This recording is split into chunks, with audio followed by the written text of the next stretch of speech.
What's up, everybody? It's the Fight Forecast, and today I'll be going through a little recap of UFC 325. Volkanovski versus Diego Lopes. Too. I watched the entire card, about like 8 hours of fights. Bet pretty much every fight. Had Lawrence Louis, the plus two. He was like plus 220, I think, on Bet 365. Bet him with Sebastian Soleil. A funny thing is, I actually cashed out with about 2 minutes left in the round, I think. And then legit 30 seconds later, I just see Sizzle dead on the ground. I'm like, oh, thank God I cashed out. That was one of the only lucky cash outs I've had in my career betting. Usually when I cash out, my bet hits or some shit like that. So that one I felt like Superman or some shit, I guess, in that. Did not watch that. I did not watch that. I was making some food. Old Bon Elliott had him in the parlay too. He was looking really good, very good. And then round two, and then on his tweet, he said, Oban said that he like lost consciousness and then like woke up and he was on the ground on his back. So I don't know if he's like capping or that actually happened, but that's tough L for Oban, especially he looked very good, very very good. So yeah, the hometown kid gets a sub in round two. On to Torres Finney versus Jacob Malkoun. This was a horrible fight, and I was just laughing. I never see Torres Finney to start laughing. His build is fucking. It's actually insane. He's like literally like 5'7" with the arms are like 7 feet, man. It's insane. He was really bad though. He legit doesn't have any like. He has nothing at all. For Malkoun, I can't believe he's undefeated before this. That was absolutely insane. Yeah, Torres Finney is both these guys suck. So, yeah. Moving on to Callum Roston versus Cody Brundage. Cody Brundage put up a decent fight, man. He caught Roston coming in a couple times, hit him a couple good times. Then Roston kind of just like wore on him. Roston's fucking huge. He looks like he's like 6'4", big frame, city kickboxing, and just finished Cody.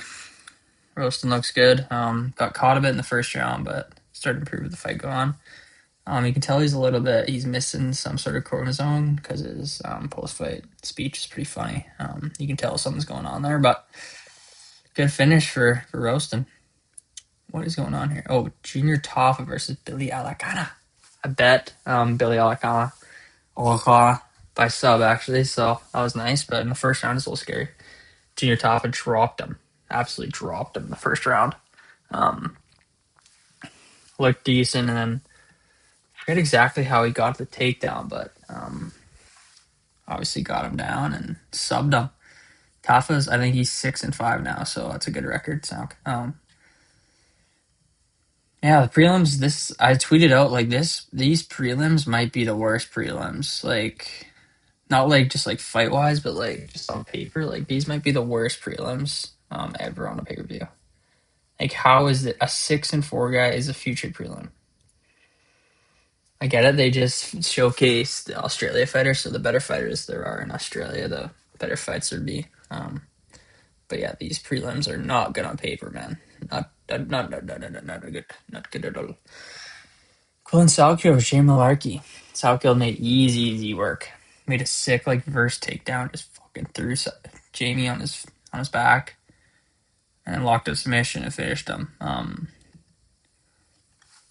And he gets 100K, easy work, 2 minutes of work. Easy night for Jamie, for Quillen Salkio, man. 100K, 2 minutes of work. Got to give a top 10 guy next. Lightweight, start getting that killer division. Now moving on, Palishan Teixeira versus Tai Tuivasa. I actually had a bunch of parlays. They all died because I had Diego by KO, but I had Talis my KO, then I had Tai moneyline. So both those just died. Both these guys. I'm just like, I had to, like watching this fight. I was like, do these guys actually like train every day? Like, do these guys train every day? Like, I knew Tai got up to like 350 pounds. He was like, didn't look great on the scale, but bro, his body. You're telling me he like 6 weeks he like eats well and trains? Like, there's no way. These guys were dead tired. Absolutely dead tired. Honestly, like, that's why that nuisance, forget his name, who fought last weekend, has a good cardio. Like, he's gonna beat so many guys just because his cardio is good. If you're a decent size and your cardio is good, maybe your skills aren't so good. If you get out of the first round, you're gonna win the fight. Like, these guys, Talisham looks like he's dead tired. Ty was dead tired. Whoever had the more gas, like Ty could have finished Teixeira too if he had somewhat cardio. It was bad. 5 straight losses for Ty. DQ in the UFC, I think he's ranked. I mean, I'd give him one more. You got to give him one more because he said he cut a lot of weight because he's so fat. I'd give him one more fight and then kind of base it off his next fight.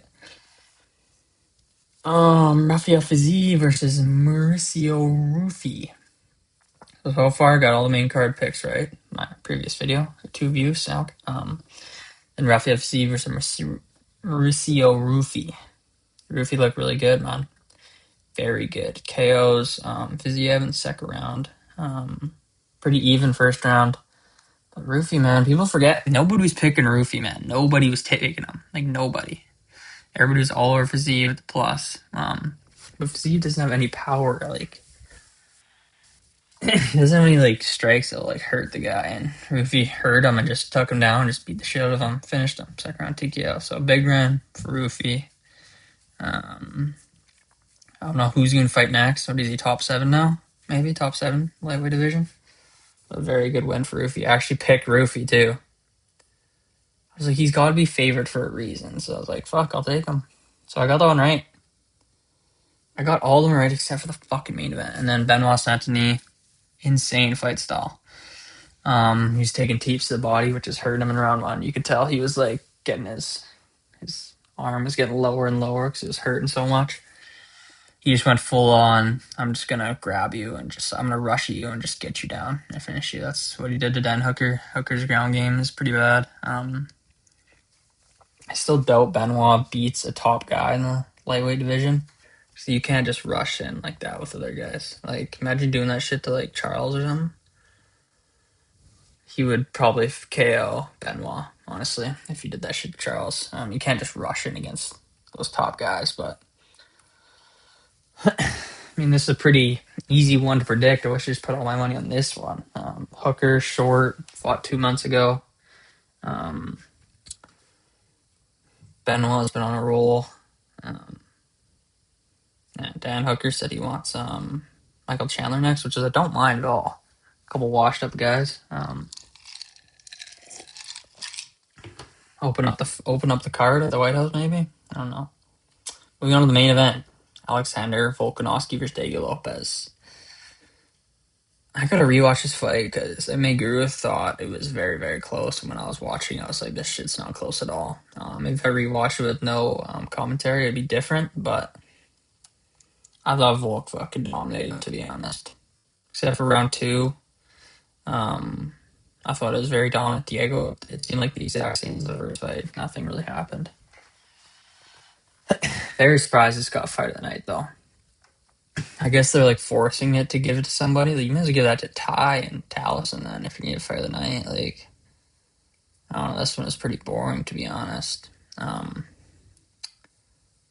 no, I thought, right before the fight started, my buddy texted me who's going to win, and I was like, I think Volk by decision, but I'm betting Diego by KO just because of the value. I wish I'd picked Volk, but I wanted Diego by KO just because I thought fucking Volk 37 minutes, he'll get it done at featherweight's pretty impressive.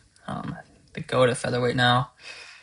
Let's kind of check out who's next for Diego. Oops, the fuck?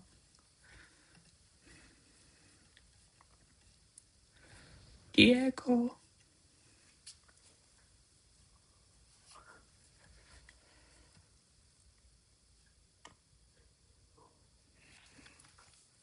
Diego Yair, they hate each other, man. Do that fight. Come on, man. Gotta do that fight next. Diego's been out for a long time, though. He broke his foot. So I know it's kind of hard to matchmake for Diego because he's probably gonna be out the next 4 or 5 months.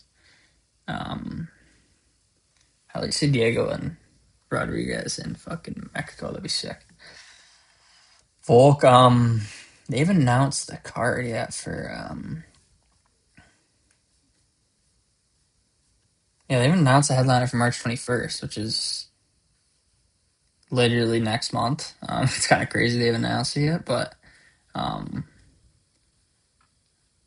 that's actually crazy they haven't announced it yet. But I think it's gonna be Laurent Murphy versus Mossar Evlev.